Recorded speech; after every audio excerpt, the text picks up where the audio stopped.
You want to know what Farage and Reform are doing on their rare visits to Parliament?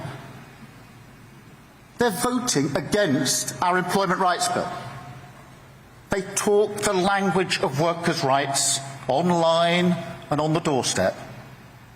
But they voted against banning fire and rehire. They voted against scrapping exploitative zero-hour contracts. They voted against sick leave and maternity pay. And what about the NHS?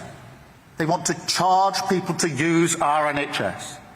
They claim to be the party of patriotism, but they're fawning over Putin. Harsh words, Rupert Lowe. Well, I think, Which Michelle, one of those accusations was false? No, I think it's absolute rubbish, Barry. And what it shows you is that he's now like a rabbit in the headlights. He's worried about reform, and as I always say, it's better to be talked about than not talked about. So the fact he's talking about us means he's worried about the fact that we are winning votes from Labour now. And they've actually made it very easy for us. As I say, they've attacked virtually every sector of society that we do well. So whether it's farming, whether it's small businesses, whether it's education, whether it's the pensioners, just about everything they do. And now with Rachel Reeves and Angela Rayner, so to your point, Barry, as Abraham Lincoln said, you don't make the poor richer by making the rich poorer. And what's happening is you are gradually destroying the private sector economy as a party. And the British public can see that. And that's not going to benefit anybody. And but listen, because Rachel Reeves is putting up taxes on the private sector, which is working harder and harder and running harder and harder like a hamster on a wheel. And she's then putting up the salaries of public sector workers. You're then wasting money in places like Mauritius, which you agree you shouldn't be. You are undermining the British economy. Is this a monologue or is it a conversation, Rupert? But what I like is Keir Starmer is frightened of reform. And I'll tell you why. Because we're going to take lots of votes off you. We're going to eviscerate Labour at the next election. So now tell me, which one of the charges that he levied against you, was it the Employment Rights Bill? Was it fire and rehire? You remember when PN... Hang on, you had your say. How many people do you employ? You had your say. Let me tell you, the employment rights... You had your say, Rupert. Employment rights are far too... far too tilted in favour of the employee and against the employer. The public will see you blustering because you won't answer the question. Which one of the charges that was laid against you, charges in the NHS, whether it's looking to stop people being fired on the spot, that was a private member's bill I put through Parliament just 3 years ago, to stop P&O, who fired 800 people just like that, had people waiting to take them off the boats. That's what you supported in the bill that was going through. You supported amendment against that. Angela Rayner's employment rights bill is going to cost the private sector £5 billion. Every single one. That's not going to help. That's not going to help Britain. Putin?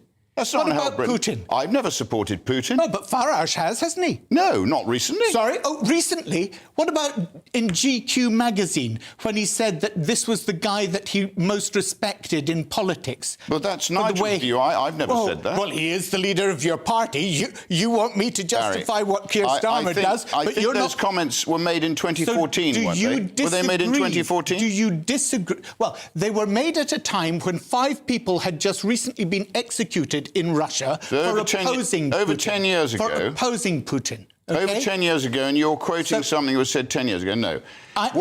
Because it goes to the heart of the man. Who does he respect? He respects a tyrant. He respected a dictator who had assassinated 5 people who had the guts to stand up against him in Russia.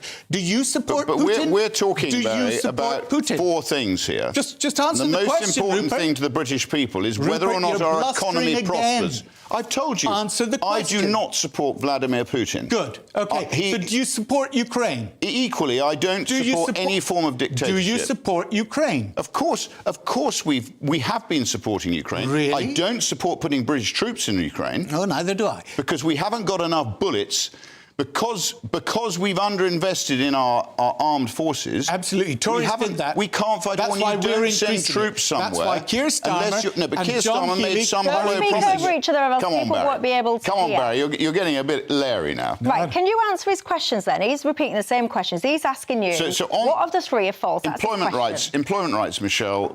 Angela Rayner's employment rights bill will damage Britain. You voted damage employment. And you're already seeing employment falling.